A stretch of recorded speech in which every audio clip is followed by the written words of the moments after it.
आज हम फिजिक्स के न्यूमेरिकल इलेक्ट्रिक फील्ड के बेस पर देखेंगे और जो इम्पोर्टेंट थिंग्स एग्जाम में आने लायक है उसी क्वेश्चन पर हम लोग डिस्कस करेंगे और थोड़ा जल्दी न्यूमेरिकल को आज ख़त्म करते हैं, उसके बाद एक नया लेक्चर स्टार्ट करेंगे।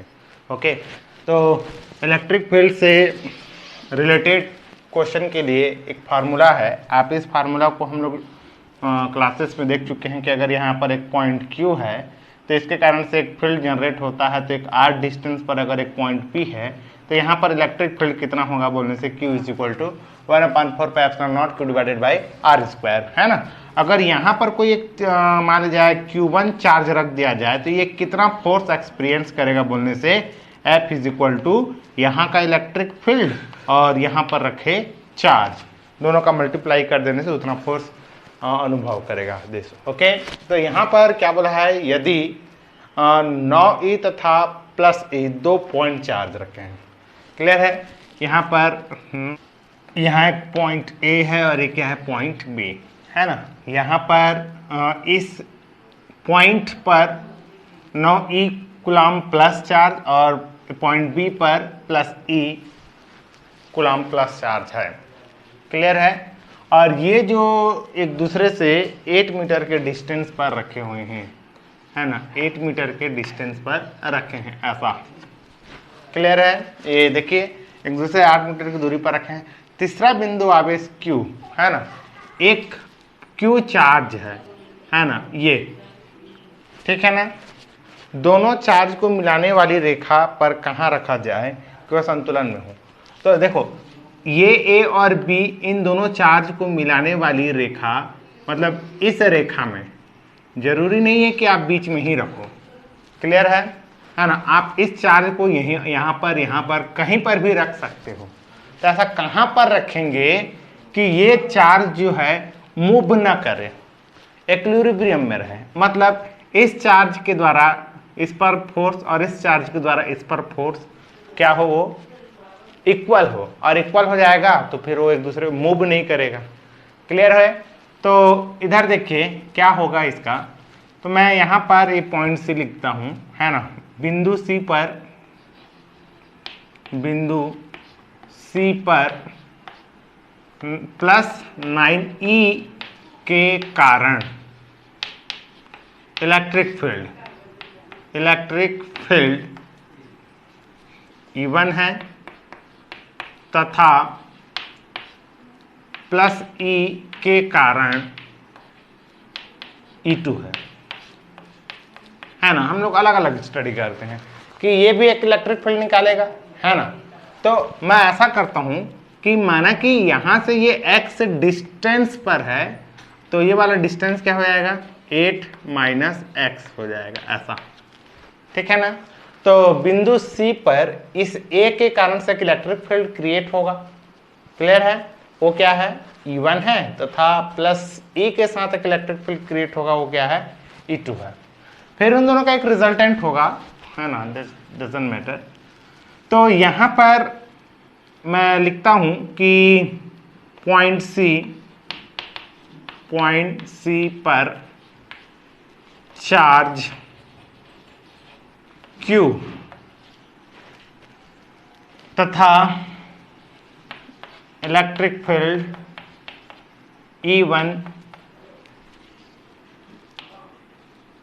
E1 के कारण लगने वाला बल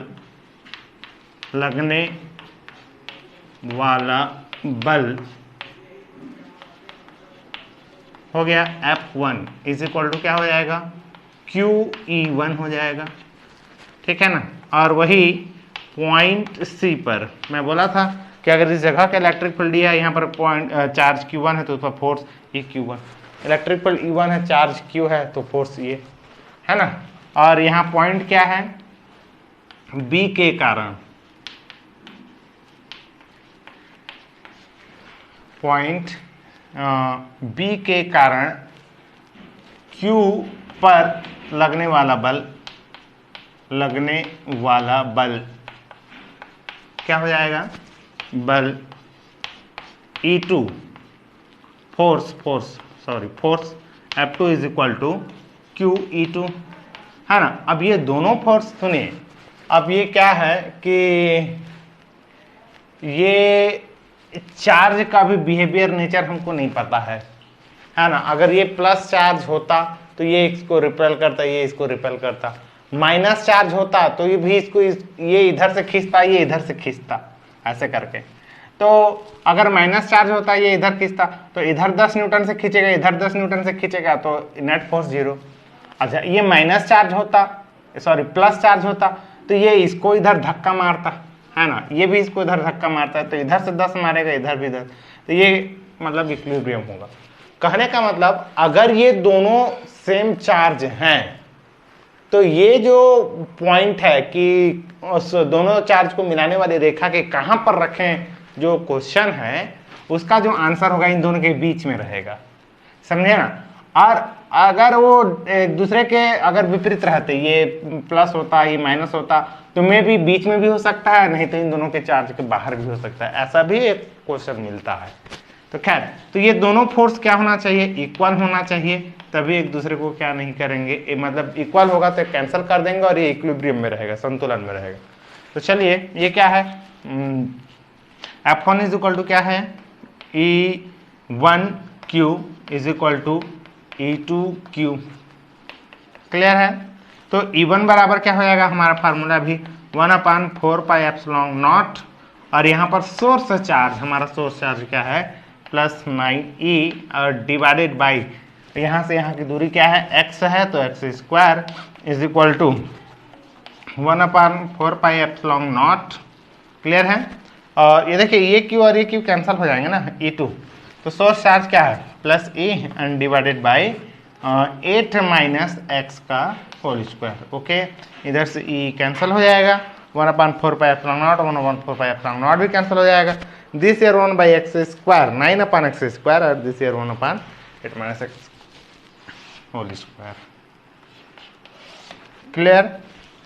तो 9/x² is equal to 1/8 - x का होल स्क्वायर। तो इसको हम लोग 9 कर देते हैं, और ये 8 - x का whole square is equal to x² कर देते हैं 3, और 8 - x का होल स्क्वायर जो यहाँ स्क्वायर है ना, क्या ऐसा ब्रैकेट क्लोज करके फिर पूरे का होल स्क्वायर लिख सकते हैं क्या, ऐसा देखिए तो कुछ समझ आया होगा, है ना। ये स्क्वायर इधर 9 हो जाएगा और 8 - x का होल स्क्वायर। तो हम लोग अगर दोनों साइड को अगर कंपेयर करें, इधर का पावर 2 इधर का पावर 2, तो बेस इक्वल होगा, तो 3 8 - x is equal to x हो जाएगा, हो गया।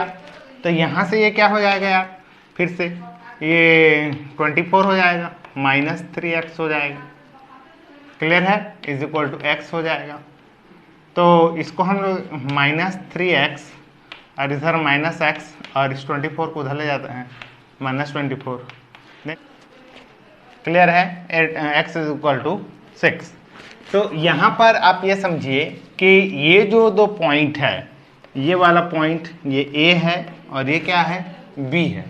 तो यहाँ पर जो A से जो x डिस्टेंस बोला हूँ मैं, यहाँ 6 मीटर की डिस्टेंस के बाद इस पॉइंट Q को हम लोग अगर रखें 9E और क्या है +E, समझे ना। तो यहाँ पर इस चार्ज पर कोई फोर्स, मतलब फोर्स लगेगा बट इक्वल फोर्स लगने के कारण से यह इक्विलिब्रियम में रहेगा। ओके, तो this is the one types of question due to electric field. Clear है। तो नेक्स्ट हम लोग अब देखते हैं। देखो सेकंड क्वेश्चन क्या है आप लोग पढ़ लेंगे, है ना, बाकी इसका सेंस क्या है यहाँ पर देखिए, यहाँ पर चित्र A और यहाँ पर जो फिगर नंबर B और फिगर A है, यहाँ इलेक्ट्रिक फील्ड ना ऐसे नीचे से ऊपर की ओर है, और यहाँ पर एक इलेक्ट्रॉन जिस पर चार्ज कितना होता है 1.6 × 10⁻⁹।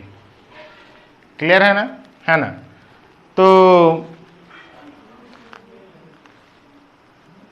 ये इलेक्ट्रिक फील्ड के अपोजिट डायरेक्शन में ये मोशन करेगा, समझे ना।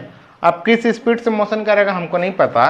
तो ये जो है यहाँ से स्टार्ट करता है, समझिए, माना कि यहाँ से इलेक्ट्रॉन है, यहाँ से स्टार्ट करता है, और कितना मीटर 6.5 मीटर सेंटीमीटर नीचे आता है। तो यहाँ से यहाँ तक आने में इसको कितना टाइम लगेगा, और यहाँ पर जो इलेक्ट्रिक फील्ड इंटेंसिटी है वो हमको दे दिया है। समझ आ गया? देखिए इलेक्ट्रिक फील्ड इंटेंसिटी ये दे दिया है। चलो E इज इक्वल टू क्या है आना, electric field intensity is equal to 2.0 into 10⁴ newton per coulomb, और चार्ज ऑन इलेक्ट्रॉन क्या होता है, यहां पर एक चार्ज पर जो इलेक्ट्रॉन होता है उसको लिख दे रहा हूं 1.6 इंटू 10⁻⁻19 कूलम। हो गया। इसमें ना पूरा गति के नियम भी इसमें लागू होंगे। मैं बहुत इजी है ना, दिखने में भयानक टाइप का दिख रहा है, लेकिन आप देखिए किस तरह से बनाएंगे। तो मैं कंडीशन ए को बना रहा हूं, है ना। तो यहां पर देखिए ये माइनस माइनस माइनस है और ये क्या है, प्लस प्लस प्लस है। तो यहां पर क्या है, एक इलेक्ट्रॉन है और इलेक्ट्रिक फील्ड का डायरेक्शन तो इधर होगा भाई, आप जान रहे हैं। तो इलेक्ट्रॉन पर फोर्स नीचे की ओर लगेगा, है ना। अच्छा सॉरी यार, ये प्रोटॉन है तो प्रोटॉन पर भी फोर्स नीचे की ओर लगेगा ना, ऐसे करके, ठीक है। तो इलेक्ट्रॉन पर फोर्स, तो यहां पर मेरे को लिखना पड़ेगा इलेक्ट्रॉन पर फोर्स कितना हो जाएगा, इलेक्ट्रिक फील्ड इंटू चार्ज। तो इलेक्ट्रिक फील्ड इंटू ये एफ ई का मतलब इलेक्ट्रॉन पर फोर्स समझिए इसको, ठीक है ना। तो इलेक्ट्रिक फील्ड कितना है, 2 इंटू 10 का पावर कितना है 4 इंटू चार्ज कितना है 1.6 इंटू 10⁻⁻19 कूलम। तो यहाँ कितना हो जाएगा, 16 दूने 32 दशमलव लग जाएगा इंटू 10 का पावर, अभी कितना हो जाएगा 15। ये फोर्स निकल गया इलेक्ट्रॉन पर फोर्स। अब सुनो, इलेक्ट्रॉन का मास कितना होता है, क्योंकि अगर इलेक्ट्रॉन पर फोर्स पता चल गया है, इस इलेक्ट्रॉन पर फोर्स अभी कितना लग रहा है बोलने से 3.2 × 10⁻15 न्यूटन का फोर्स लग रहा है। अगर इलेक्ट्रॉन का अगर हमको मास पता चल जाएगा तो इस पर एक्सेलरेशन पता चल जाएगा कि पर सेकंड में इसकी स्पीड कितनी बढ़ रही होगी। तो यहाँ पर एक्सेलरेशन त्वरण ज्ञात करना है। तो त्वरण क्या होता है, इलेक्ट्रॉन का त्वरण, इलेक्ट्रॉन का क्या है त्वरण, एक्सेलरेशन ऑफ इलेक्ट्रॉन। तो त्वरण इज इक्वल टू क्या होता है, फोर्स अपॉन इलेक्ट्रॉन का मास, ये समझे ना। तो यहाँ पर एक्सेलरेट, ये देख रहे इलेक्ट्रॉन का त्वरण इज इक्वल टू फोर्स कितना है 3.2 × 10⁻15 हो गया।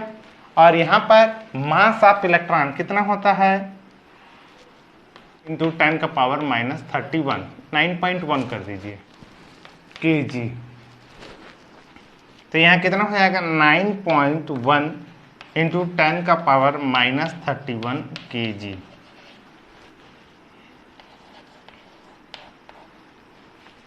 ये दोनों कैंसिल कर दीजिए, है ना। तो 32 अपान क्या है 91 इंटू 10 का पावर कितना हो जाएगा, यहाँ पर -16 + 16 हो जाएगा। देखिए समझ आया, +31 करूँगा तो 16 हो जाएगा। तो अगर इसको मैं 50 करूँगा 15 तो ये ऐसा 0 हो जाएगा। तो अब 91 का अगर हम लोग टेबल देखें, है ना, 32 और ये क्या है 91,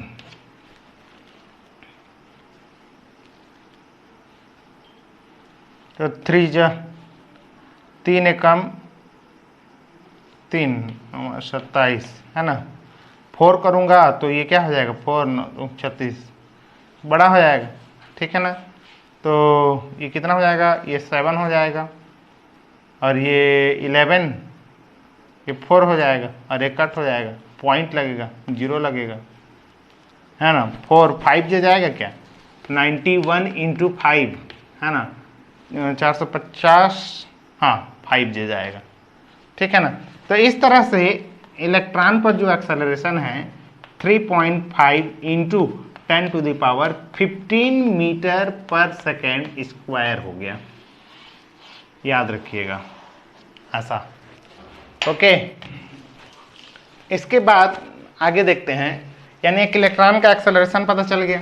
तो सुनिए, आपको क्या क्या डेटा पता चल गया। देखो यहां से ये देखिए, ये माने जाए 1.5 सेंटीमीटर का ये डिस्टेंस है।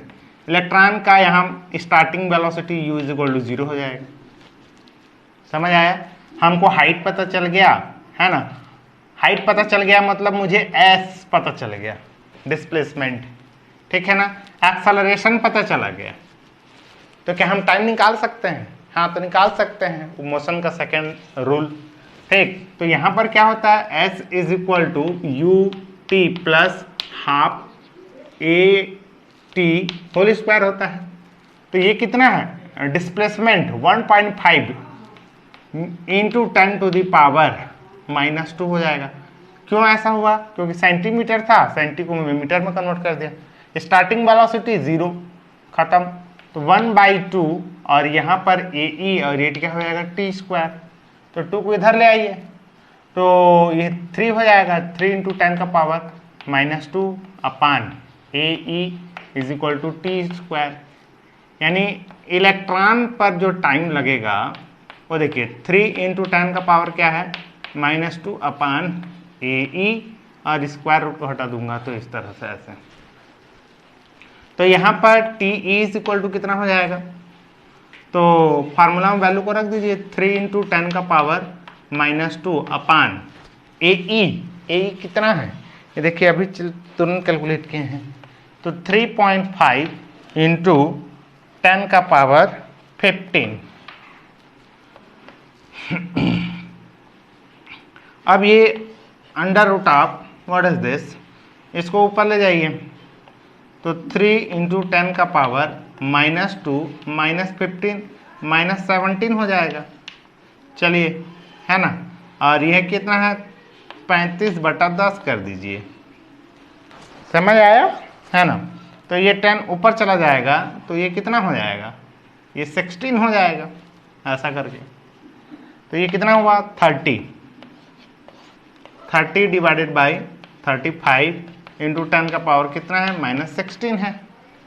तो 5 में निकल जाएगा, 5 6 जा और 5 7 जा, तो ये कितना हो जाएगा, √6/7 × 10 का पावर -8। तो हम लोग ऐसा भी लिख सकते हैं 2.9 × 10⁻⁻9। क्लियर है? तो ये फाइनल आंसर मान लो, चाहे आप यहाँ से भी फाइनल आंसर मान लोगे, कोई दिक्कत नहीं है। ये टाइम आ गया इस तरह से। ओके, तो यानी इलेक्ट्रॉन को क्या है, 1.5 सेंटीमीटर तक आने में इसको इतना टाइम लगेगा। चलिए, अब इलेक्ट्रिक फील्ड हमारा अपोजिट है ना, इस तरह से प्लस है और ये माइनस है, तो इलेक्ट्रिक फील्ड हमारा किधर से किधर होगा, -2 प्लस, ये +2 माइनस, +2 माइनस, और यहाँ पर एक प्रोटॉन को हमको छोड़ना है, ठीक है। तो सेम टू सेम प्रोसेस कीजिए। तो यहाँ पर, यहाँ इलेक्ट्रॉन पर फोर्स E × ये था, तो यहाँ पर क्या होगा, प्रोटॉन पर फोर्स Fp लिख दे रहा हूँ ना, तो Fp = सुनिए, क्योंकि ये 2 × कितना है, इलेक्ट्रिक फील्ड हो गया, और प्रोटॉन पर भी चार्ज उतना ही रहता है, तो ये उतना ही हो जाएगा। तो इन दोनों को अगर मैं कैलकुलेट करूंगा तो Fp = कितना आ जाएगा, वही 3.2 × 10 का पावर कितना आ जाएगा, -15 न्यूटन। अब क्या है, एक्सेलरेशन ऑफ प्रोटॉन = 3.2 × 10 का पावर कितना है, -15 डिवाइडेड बाई, यहाँ पर मास ऑफ प्रोटॉन होगा, तो यहाँ पर कितना होता है, प्रोटॉन क्या होगा, 1/67 × 10⁻, क्या होगा, -27 ये होता है, क्योंकि प्रोटॉन का मास ज़्यादा होता है इलेक्ट्रॉन से। ये सारे वैल्यू आपको याद रखने पड़ेंगे, है ना। इलेक्ट्रॉन पर चार्ज 1.6 × 10⁻, इतना, और इस पर 9.1 × 10⁻31 1.67, ये सब आपको याद रखने पड़ेंगे, ठीक है। तो यहाँ पर एक्सेलरेशन ऑफ दिस, तो चलिए कैसे हो जाएगा ये, अगर मैं पॉइंट को यहाँ अगर एज्यूम करूँगा, ये पॉइंट ख़त्म हो जाएगा, तो 1.6 ले लेता हूँ मैं, है ना, कैलकुलेट तो करना है यार हमको मोटा मोटा, है ना। तो यहाँ पर 10 माइनस 15 और प्लस 27 हो जाएगा। तो यहाँ पर क्या होगा 2 इंटू 10 का पावर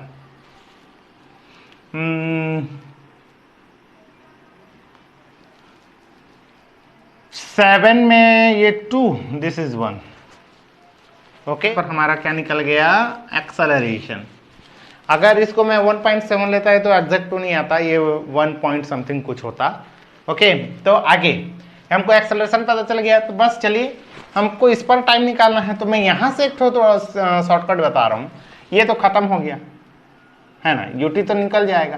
तो इसको मैं 2s कर देता हूँ, 2 इंटू एस हो गया, और डिवाइडेड बाई एक्सेलरेशन और under root is equal to T. ये समझ आया फार्मूला? ये इसकी तरह सेम टू सेम है, समझे। तो यहाँ पर क्योंकि ये तो स्टार्टिंग वेलोसिटी 0 है ना, तो ये 2 को इधर ले आएंगे, ये 0 टर्म हो गया। तो इसको ले आऊंगा तो ये 2s नहीं हो जाएगा, 2s इज इक्वल टू, अब ये एक्सेलरेशन को इधर लाऊंगा तो ये डिवाइडेड बाई a हो जाएगा, तो यहाँ ap हो जाएगा। तो स्क्वायर को हटा दूंगा तो अंडर रूट हो जाएगा, दिस इज टाइम, ऐसा p। तो इस तरह से यहाँ पर सारे वैल्यू को रखेंगे, है ना। 2 इंटू एस, एस क्या है हमारा 1.5 ही मीटर आना है उसको भी। यहाँ पर उसका मैं एक डायग्राम बना दे रहा हूँ, प्लस प्लस प्लस, और ये क्या है माइनस माइनस माइनस। तो ये प्रोटॉन को नीचे आना है कितना 1.5 सेंटीमीटर। तो उसको अगर हम लोग मीटर में कन्वर्ट कर दें तो ये कितना हो जाएगा, और 2 से मल्टीप्लाई हो जाएगा। तो 1.5 इंटू 2 3 इंटू 10 का पावर क्या है -2 divided by what is this 2 into कितना है 10 का पावर 12। तो ये अंडर रूट चढ़ जाएगा, इज इक्वल टू क्या है प्रोटॉन पर टाइम। तो ये इसको अगर हम लोग सॉल्व करेंगे तो ये कितना हो जाएगा, ये -14, ये ऊपर चला जाएगा, और ये कितना हो जाएगा 1.5 का अंडर रूट इंटू 10 का पावर क्या है -7, क्योंकि ये 14 का ये क्या हो जाएगा TP लेंगे तो और क्लियर हो जाएगा। तो इधर देखिए यहाँ पर क्या होता है कि एक इलेक्ट्रॉन जो है यहाँ से वही 1.5 सेंटीमीटर वो नीचे गिरेगा, तो उसमें टाइम कितना लग रहा है 10 का पावर -8, समझ में आ रहा है। और एक प्रोटॉन पर अगर वो निकल रहा है तो 10 का पावर -7, तो कौन सा बड़ा होगा, 10 का पावर -8 बड़ा है कि 10 का पावर -7 है, बताइए। 10 का पावर -7 क्या है, बड़ा है, क्लियर। जैसे 10 का पावर -7 क्या है, बड़ा है, कंपेयर देन क्या है 10 का पावर -8, यानी प्रोटॉन को ज़्यादा समय लगेगा यहाँ वही 1.5 सेंटीमीटर को कवर करने में, क्लियर है। और इलेक्ट्रॉन को क्या लगेगा, कम समय लगेगा। दूसरी बात, अब देखो जब ये नीचे गिरेंगे तो इसमें क्या हो जाएगा, एक एक्सेलरेशन, गुरुत्वाकर्षण के कारण से भी एक लगेगा एक्सेलरेशन। तो मैं आपको एक बात बता रहा हूँ, यहाँ पर एक्सेलरेशन कितना है 10 का पावर 15, यहाँ 10 का पावर 12, मतलब देखिए एक्सेलरेशन जो आया है इलेक्ट्रॉन पर वो 10 का पावर 15। तो भाई ये जो गुरुत्वाकर्षण होता है वो कितना होता है 9.8 अप्रॉक्स 10। तो ये सोचिए कि अगर ये 10 का पावर 15 है तो आप इसको हम लोग काउंटिंग भी नहीं कर सकते 1 10 100 करके, तो उसके कंपैरिजन में ये क्या है बहुत ही कम है। इसीलिए ना कभी कभी हम क्या करते हैं कि गुरुत्वीय त्वरण को उपेक्षा कर देने पर, यानी उसको हम लोग कैलकुलेशन में शामिल नहीं करते हैं, क्योंकि इसके कंपैरिजन में तो बहुत छोटा हो गया ना, एकदम छोटा हो गया, तो उससे वो ज़्यादा फर्क नहीं पड़ता है, समझ आया। तो ये है हमारे इस क्वेश्चन का इलेक्ट्रिक फील्ड पर बेस पर एक क्वेश्चन हो गया, ठीक। चलो नेक्स्ट, ये इलेक्ट्रिक फील्ड पर बेस हमने 2 क्वेश्चन देखा है ना। इसके बाद हम लोग ये देखते हैं कि अक्षय स्थिति निरक्षीय स्थिति, दैट मीन्स इलेक्ट्रिक डायपोल के कारण से हम इलेक्ट्रिक फील्ड फाइंड करेंगे उसके एक्सियल पोजीशन पर और इक्वेटोरियल पोजीशन पर, है ना। इसके 2-4 क्वेश्चन देख लेते हैं, फिर टॉर्क और वर्क के से रिलेटेड 2 देख लेते हैं, थोड़ा वीडियो लेक्चर बड़ा होगा, ओके।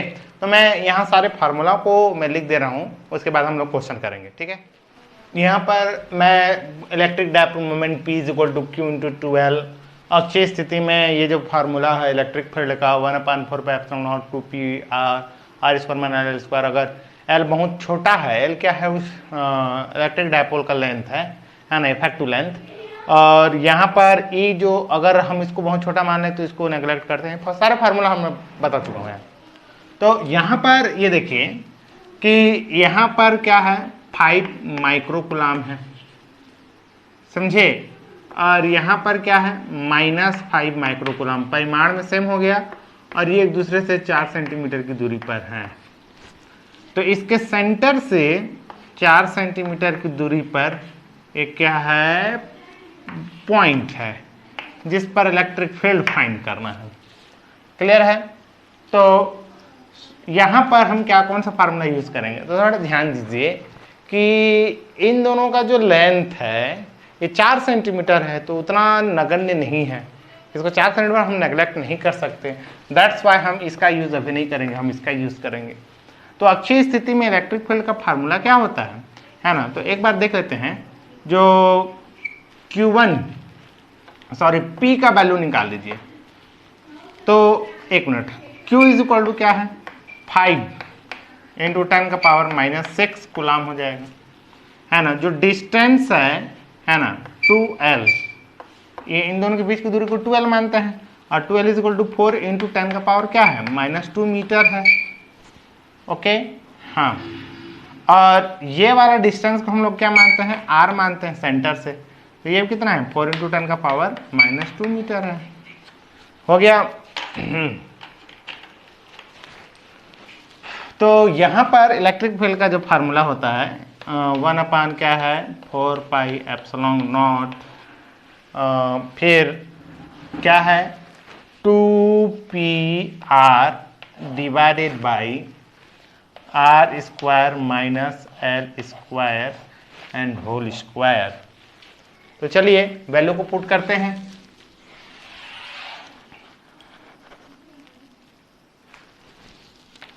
और 1/4πε0 का वैल्यू क्या होता है 9 × 10⁻9 होता है, इंटू 2, और P का वैल्यू क्या होता है Q × 2L, Q × 2L into R, है ना। अब यहाँ पर R का वैल्यू हमको पता है, R कितना हैगा, ये देखिए 4 × 10⁻⁻2 का होल स्क्वायर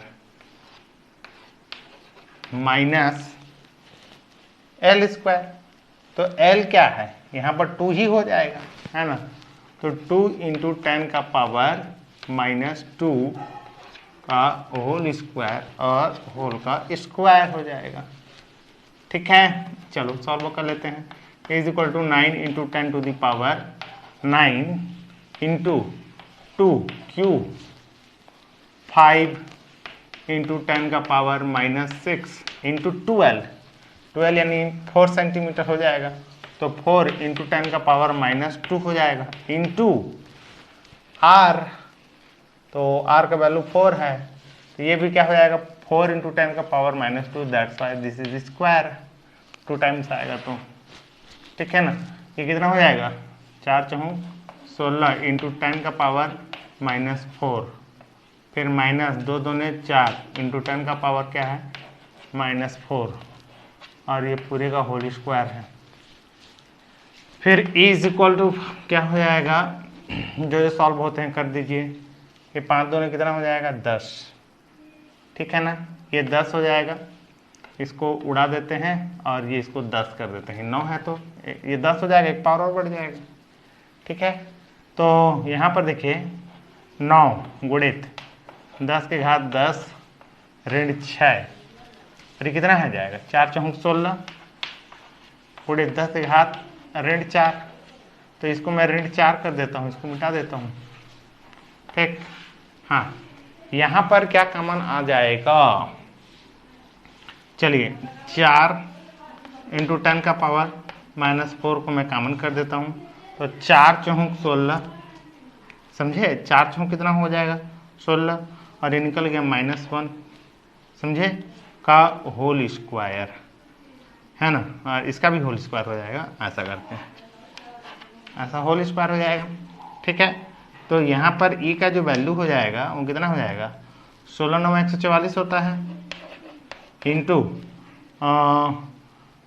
दिस इज 0 खत्म, डिवाइडेड बाई क्या हो जाएगा, 4 चौक 16 गुणित 10 के घात ऋण 8, 4 दूने 8 और 4 में गया कितना हो जाएगा 3, और 3 का वर्ग कितना होगा 9, तो 16 9 कितना हुआ 144, एक कट जाएगा, तो E इज इक्वल टू कितना हो जाएगा 10 का power 8 Newton per coulomb. Okay, this is the answer. Next question क्या बोला है कि यहाँ पर +1 माइक्रोकूलम और यहाँ -1 माइक्रोकूलम, यानी मैग्नीट्यूड में सेम हो गया, तो और इनके जो बीच की दूरी है वो 10 सेंटीमीटर। देखिए इसको भी नेगलेक्ट नहीं कर सकते, 10 सेंटीमीटर काफ़ी ज़्यादा होता है। क्लियर है? तो इसके मध्य बिंदु से, इसके इलेक्ट्रिक डायपोल के मध्य बिंदु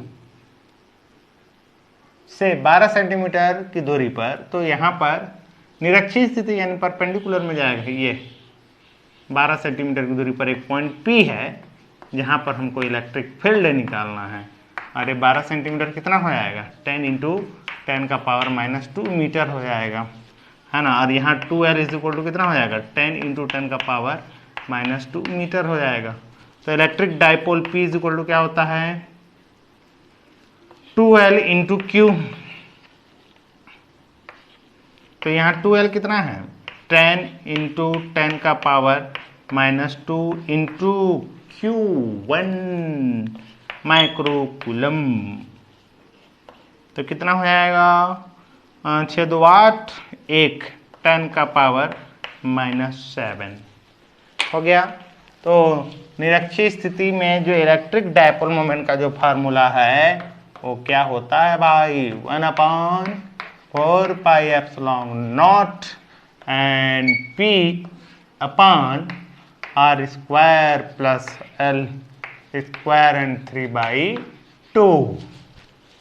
ओके, आगे यहाँ पर E इज इक्वल टू क्या हो जाएगा 9 इंटू 10 का पावर 9 और इंटू P क्या है 10 का पावर -7। अब यहाँ R, तो R हमारा ये है ना। तो यहाँ 12 इंटू 10 का पावर -2 का whole square plus L L L L, तो इसका हाफ, समझे ना। तो ये क्या हो जाएगा 5 इंटू 10 का पावर -2 का होल स्क्वायर एंड होल का पावर 3/2। तो E इज इक्वल टू फिर क्या हो जाएगा 9 इंटू 10 का पावर 2 डिवाइडेड बाई 144 इंटू 10 का पावर -4 प्लस 25 इंटू 10 का पावर -4, और यहाँ क्या है जाएगा 3/2। तो यहाँ E इज इक्वल टू क्या हो जाएगा 9 इंटू 10 का पावर 2 डिवाइडेड, कॉमन आ जाएगा 10 का पावर -4 हो गया। अब ये बच जाएगा 144 प्लस 25 और होल का पावर कितना है 3/2। तो E इज इक्वल टू 9 इंटू 10 का पावर 2 3/2 कितना हो जाएगा -6 हो जाएगा। 169 के घात 3/2, तो ये 13 का घात 3 हो जाएगा, यानी 13 का पावर 3। ओके, तो ये घट जाएगा, यानी इसको अगर ऊपर लेके जाऊंगा तो +6 हो जाएगा, है ना। तो ये कितना हो जाएगा E is equal to 9 upon 169 into 13 into 10 का पावर 8। इसको सॉल्व करोगे कैलकुलेट, ये समझे, इस तरह से ये इसका आंसर हो गया। आप इसको कर सकते हैं, कोई दिक्कत वाली बात नहीं है। क्लियर है? तो इस तरह से ये कौन से इक्वेटोरियल पोजीशन पर यहाँ इलेक्ट्रिक फील्ड का डायरेक्शन अब कैसे होता है, क्या होता है, मैं सब बता दिया भाई। पैरेलल होता है, किधर होता है, ये आप लोग जाने अब। ठीक, चलो नेक्स्ट अब देखते हैं इसके बाद।